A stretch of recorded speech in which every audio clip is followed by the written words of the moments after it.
Na kusalimu siku ya leo mwana wa Mungu. Bwana Yesu asifiwe sana.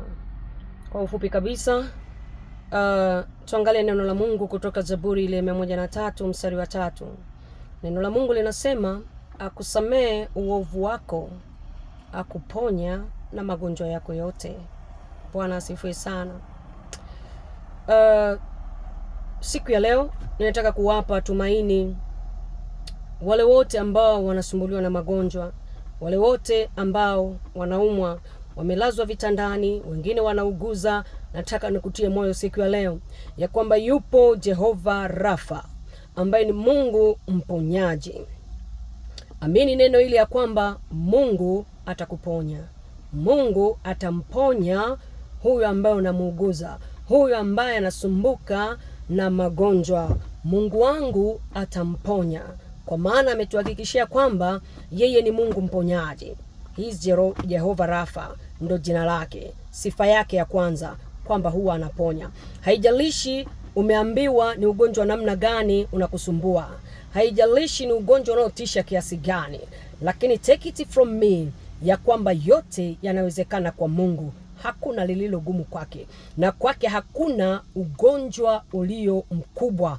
Just believe it ya kwamba Mungu atakuponya, Mungu atakunyanyua tena, kwa maana amesema atakusamea maovu yako. Haijalishi ugonjwa ulipata kwa namna gani, maana magonjwa mengi tunayapata kwa sababu ya maovu yetu. Sasa anasema kwamba atakusamea magonjwa yako na kisha atakuponya. Anakusamea uovu na kisha anakuponya. Take the point. Kwa hiyo usijifinyilie sana kuona kwamba ugonjwa umetokana na hivi na hivi. Mungu yeye haangalii. Nenda kwake, omba toba na kusamea na kisha anakuponya. Siku ya leo ninatangaza pia uponyaji. Right here in Mount Meru, Arusha, yupo mgonjwa nimekuja kumwangalia. Nikasikia a powerful word kwamba sema na watu hawa ya kwamba yuko Mungu anayeponya, na Mungu atawaponya, na nguvu ya uponyaji itembee popote. Iwe ni hospitali, nguvu ya uponyaji ya Mungu inatembea. Iwe ni majumbani, nguvu ya uponyaji ya Mungu inatembea. Ili mradi tu ameshasema ya kwamba yeye ni Mungu mponyaji, na yeye huwa anatuponya na magonjwa yetu yote. Haijalishi magonjwa ina gani, na haijalishi ya kwamba umekaa nayo muda gani. Trust me, Mungu wetu ni Mungu mponyaji.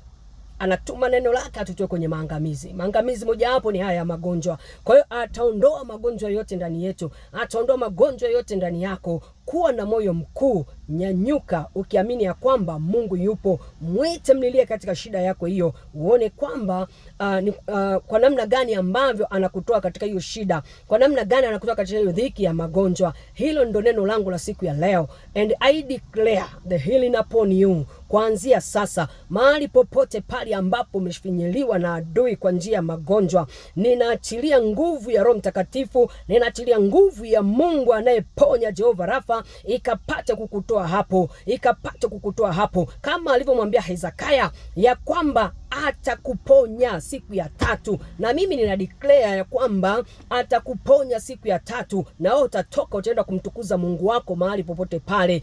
Shalom mwana wa Mungu, na Mungu akubariki.